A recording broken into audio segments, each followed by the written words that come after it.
If you thought the food in part 1 was epic, just wait until you see the food we have coming up for you in part 2 of our road trip video.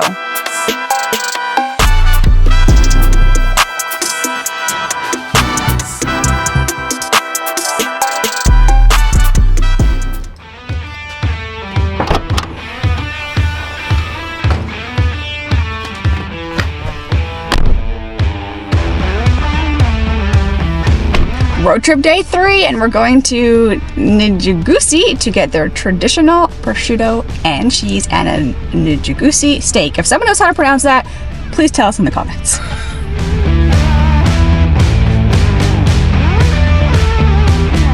Just so you know, the mountain roads on the way to Njeguši are only wide enough to be one way, but they're two ways and it can get pretty scary.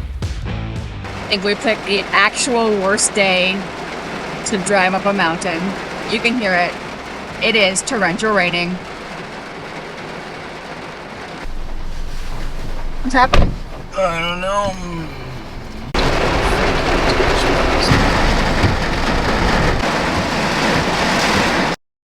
We left at peak tour bus times and it caused crazy traffic around the small corner, so make sure you time your visit appropriately.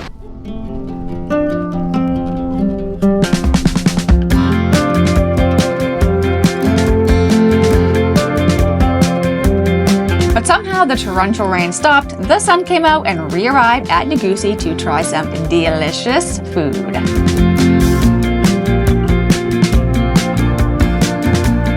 Our first stop was the adorable and super local family-run restaurant Kafana Porto Turo, which is known to have some of the best traditional food in the village.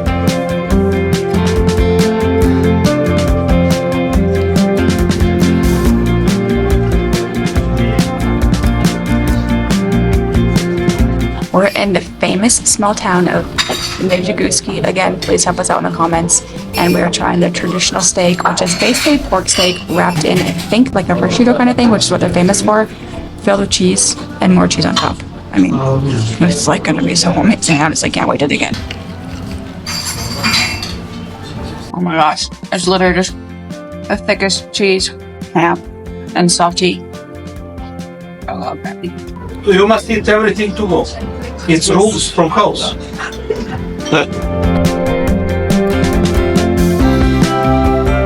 The restaurant also sells local cheese and wine that you can bring home with you.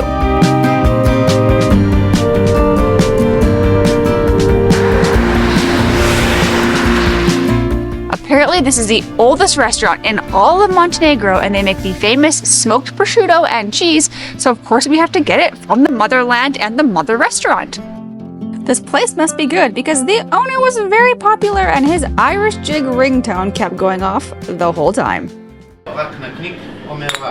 Soon may the wellerman come to bring us sugar and tea and rum. One day when the tonguing is done, we'll take our leave and go. We haven't even tried anything, and I already love this spot because where else do you get your own like wine? What is called decanter thing? It's in a cute little cup. I love it. Soon may the wellerman come to bring us sugar and tea and rum. One day when the tonguing is done, we'll take our leave and go. Before the boat had hit the water, the whale's tail came up and caught her. Hands to the side, harpooned and fought her when she dived down below. We are not exaggerating when we say you have not lived until you've tasted the smoky prosciutto from Njeguši. It is so worth the trek and the crazy torrential rainstorm. That's the best prosciutto I've ever had. It's so like heavy, but it's so smoky. It's so good. In addition to being the oldest restaurant in the country, it's also been in the same family for generations and generations. Come to bring us sugar and tea and rum. Next up, Budva. We're gonna go to a traditional bakery and get some traditional Montenegrin sweets in Budva, or breakfast in Budva, and then maybe we'll hit the beach.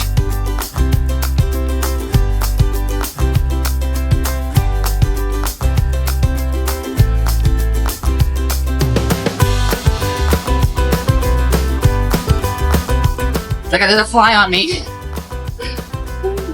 Branka is one of the most traditional pastry shops in all of Budva. They have like 5 or 6 items plus an ice cream. So you know they do a few things and they do it really well. We got a cheese pastry, and my favorite traditional dessert in Montenegro is the krempita.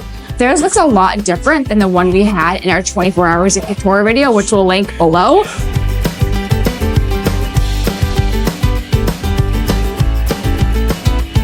It's like a marshmallow. Like a less marshmallowy marshmallow. It's really good. I can't get it.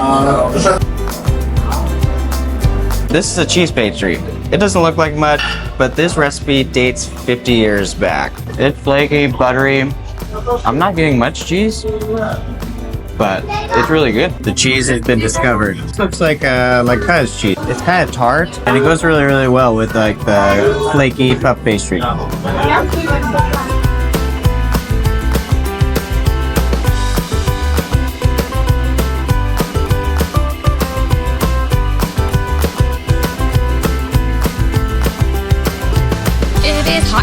Hot.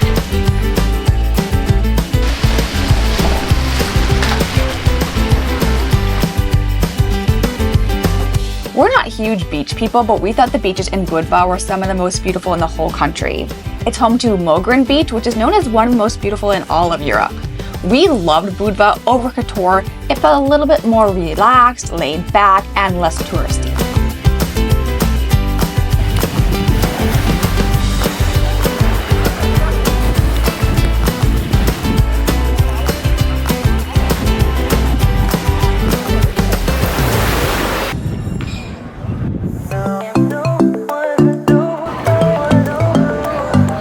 You know what they say about relaxing? It works up an appetite.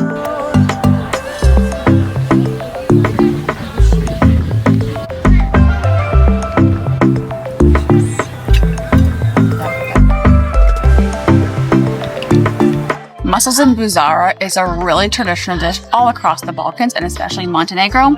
Super simple mussels on a beach with this thick tomato sauce and all this parsley that gets right into the mussel. So you slip it up and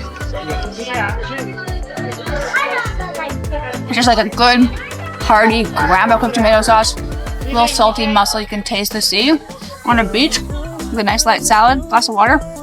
You can't go wrong. Caleb hates when I say, you can't go wrong. But can you when you're eating mussels on a beach? It's on my face. Do I have mussel on my face? You take the mussel, separate it, take the shell off, throw it away. So you have a scoop, just like Frito, for the sauce.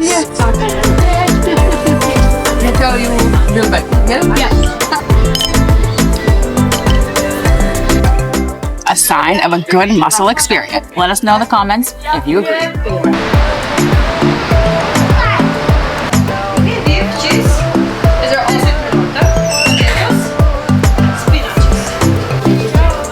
I got some burek and it's warm. In the afternoon, it's time to go to Kap Bakery, which is a super popular bakery judging by the line for one of the most traditional Montenegrin and Balkan foods, burek. This one is spinach and cheese. Look at the size of this thing. It's bigger than my head. Oh yeah. Look at that flakiness. Spinach, cheese, puff pastry. It's like a Greek Spanish pita. Perfect on the run snack.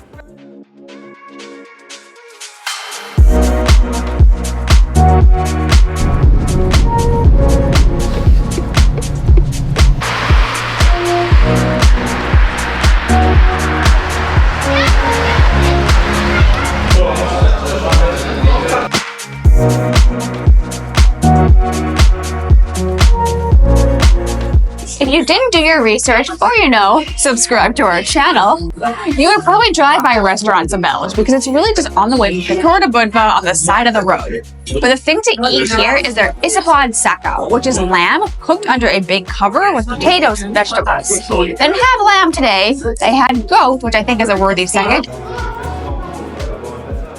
That's the best goat I've ever had. Usually goat is really tough and kind of like not enjoyable, but that tastes like, I don't even know. I can't describe it. It's so juicy. It's so tender. It's basically like lamb. Like I don't really think there's much of a difference here, which I'm very surprised about. That was 10 out of 10. Worth the stop driving out of Budva. Now it's time to sleep, and the next stop is Lake Skadar.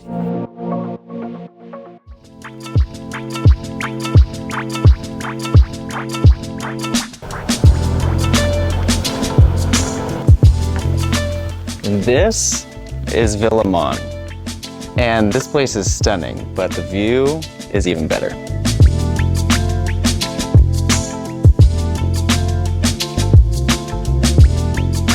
We did a ton of research on where to stay in Lake Skadar, and you could stay in the main little city called Virpazar, which is where you're gonna do your boat cruise if you do one. But when I read the reviews for Villa Mon, everyone was saying the food is incredible, the hospitality, and then I saw the pictures and the price at like 25 euros a night, and we were sunk. The food is fresh from the garden, so they say. It's gorgeous, they have their own wine, it's a winery as well, and we arrived just in time for dinner, so we're about to check it out.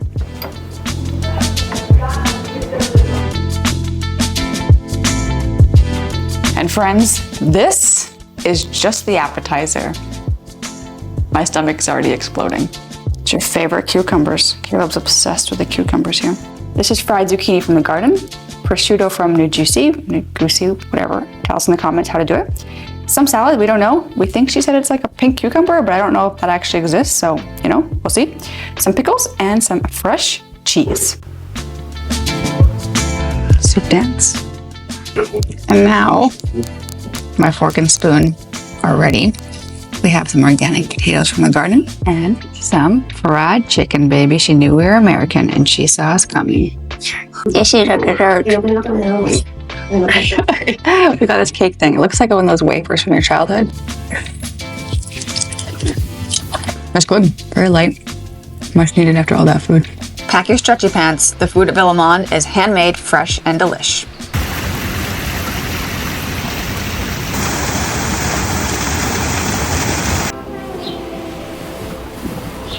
Well, I think we picked the rainiest, crazy stormiest night to visit Lake Skadar, so sleep was kind of on and off. But you know what they say, sleep is just a time machine to breakfast. We have a bit of a unique situation because they had the storm of the century last night and we woke up with no running water, so we haven't showered or washed our face. We don't know if they have water to cook because there's a little bit of translation issues, but the spread still looks amazing. We got bread, we got cheese, we got meat, so we're gonna make the most of it and start this day right. This is a krianica, which is like a little fried bread, really puffy, and then you just put jam on it. They're really simple, they're so good, and they're very traditional for breakfast or as kind of a very not so sweet dessert when you're meat. Very puffy, hot and fresh, simple, perfect to start the day.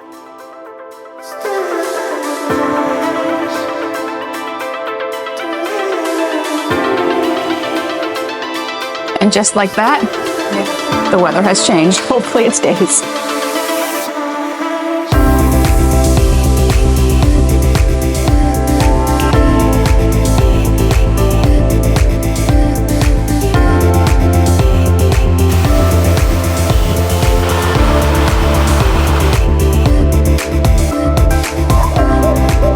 Beautiful.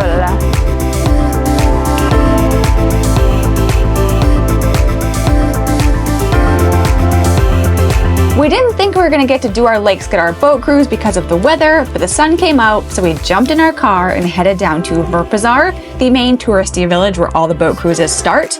But pro tip, parking in the village is a little bit challenging, so if you route to free parking Lake Skadar on your Google map, you're going to find a free parking lot that's just a 2-minute walk outside city center, and it's a great place to park.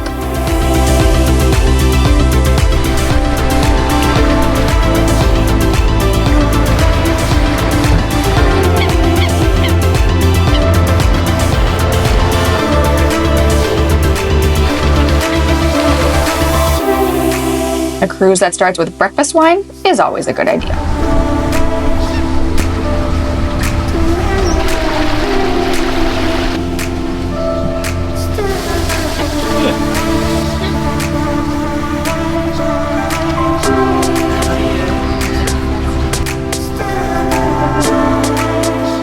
Lake Skadar is on the border of Albania and Montenegro, and it's the largest lake in southern Europe.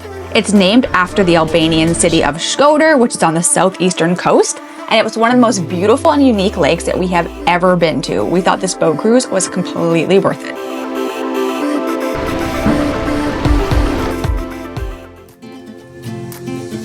After our cruise, we started our trek around the Lake Skadar mountains, and the first stop was the Basak Fortress. Montenegro means Black Mountain, and we were shocked by how beautiful the mountains were.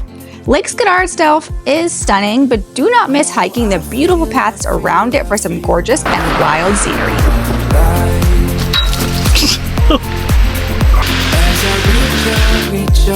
But there's really something else we're looking for. This way. That's our kind of sign. Welcome to Godinj. This is the first preserved heritage village in all of Montenegro due to the medieval architecture. It's also home to many wineries around Lake Skadar, and some say the best wine in all of the country. In bad times, I know I'll be okay, 'cause I found my way. Our first stop was Garnet Winery, a beautiful and traditional winery in the mountains by Lake Skadar that's been in the same family for 13 generations.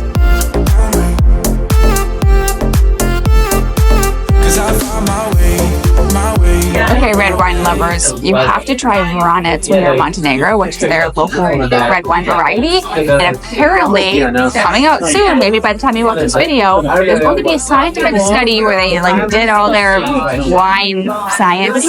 What is this wine science? Where the origins of Vranec come in, because you can find it in Serbia, you can find it in North Macedonia, you can find it everywhere. But traditionally, historically, it's from Montenegro. I'm not a red wine lover, but I actually really love Vranec. Note to self, bring snacks. On your way out, you gotta stop at Winery Tradicija, which is probably a traditional winery for wine, brandy, and liqueurs. Oh, that's so cute! Wow! Thank you! Wow! Beautiful! This wine won second place in all of Montenegro, baby. Oh, so good! I am the 13th generation that came here. I'm just here to grow vines and produce wine. White wine, view, cheese. Wow, wow, wow, wow, wow, wow! Well, with our bellies full of wine, we needed to get some food. And lucky for us, there is a traditional dish from Lake Skadar that comes right from the lake. I got a little kitty at the restaurant. It's so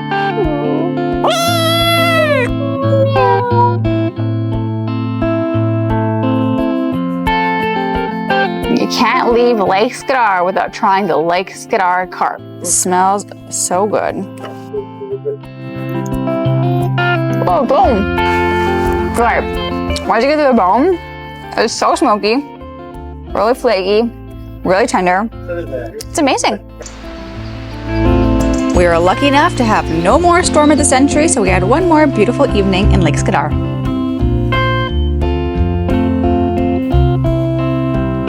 We're ending with one more amazing breakfast at Villa Mon, and that ends our Montenegro road trip.